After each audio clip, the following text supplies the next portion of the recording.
কালো বাজারে পাচারের পথে লোহাগড়ায় ধরা পড়ল ৪০ বস্তা সরকারি সার ও নসিমন ধরা ছোঁয়ার বাইরে থেকে গেল ডিলার। মোহাম্মদ আজিজুর বিশ্বাসের পাঠানো তথ্য ও ভিডিও চিত্রে দেখুন বিস্তারিত। সরকারি সার কালোবাজারে পাচারের সময় নড়াইলের লোহাগড়ায় স্থানীয় জনতার হাতে ৪০ বস্তা সারসহ একটি নসিমন আটক হয়েছে। এই সময় নসিমন চালক পালিয়ে যান এবং মূল হোতা ডিলার সুভাষিস কুণ্ডু থেকে যায় ধরা ছোঁয়ার বাইরে। গত শুক্রবার বিকালে উপজেলার মাইটকুমড়া এলাকায় এ ঘটনা ঘটে। আটক নসিমন চালক চর মল্লিকপুর গ্রামের শামসু শেখের ছেলে আনিস শেখ। লোহাগড়া পৌরসভার জয়পুর জামরুলতলা এলাকার RS এন্টারপ্রাইজের মালিক সুভাষিস কুণ্ডু তাকে ৪০ বস্তা সার লোড করে দেন। গোপালগঞ্জের কাশিয়ানী উপজেলার কালনাঘাট পূর্ব পাড়ের সার ব্যবসায়ী শাহাবুদ্দিনের দোকানে পৌঁছে দেওয়ার জন্য। স্থানীয়দের ধারণা, সরকারি বরাদ্দের এসব সার নির্ধারিত মূল্যে কৃষকদের কাছে না বিক্রি করে বেশি দামে অন্য জেলায় পাচার করা হচ্ছিল।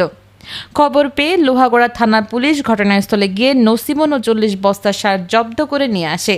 সার ও নসিমন বর্তমানে কৃষি অফিসের হেফাজতে আছে। এ ঘটনায় আইনানুগ ব্যবস্থা নেওয়ার প্রস্তুতি চলছে।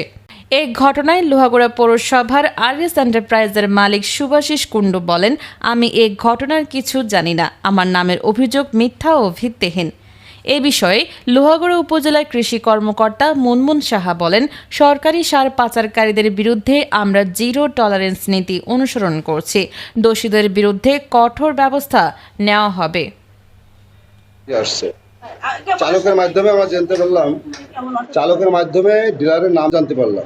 আমাদের পৌরসভার ডিলার আপনাদেরকে সুভাষিস তিনি পাঠাইছিলেন 800 টাকা ভাড়া দিয়ে পাঠাইছিলেন। আমিও এইমাত্রই অবগত হলাম ওনার মুখে, কারণ যেহেতু অন দ্য স্পটে আমি তাকে খুঁজে পাই নাই এবং কার নসিমন তা আমি জানতাম না। যেহেতু নসিমন চালক এর আগে আমার কাছে আসছিলেন, আপনি অফিসে আসছিলেন, যেহেতু উনি এর আগে আসেন নাই বা অফিসে আসেন নাই, এই জন্য নসিমন কার এটা কিন্তু ওই মুহূর্তে যেহেতু উনিও উপস্থিত ছিলেন না, এই মুহূর্তে আমরা জানতে পারলাম। এই মুহূর্তে আছে। এখন যদি এটা সত্যতা প্রমাণিত হয়, যদি সত্যি হয়, তাহলে আমরা অবশ্যই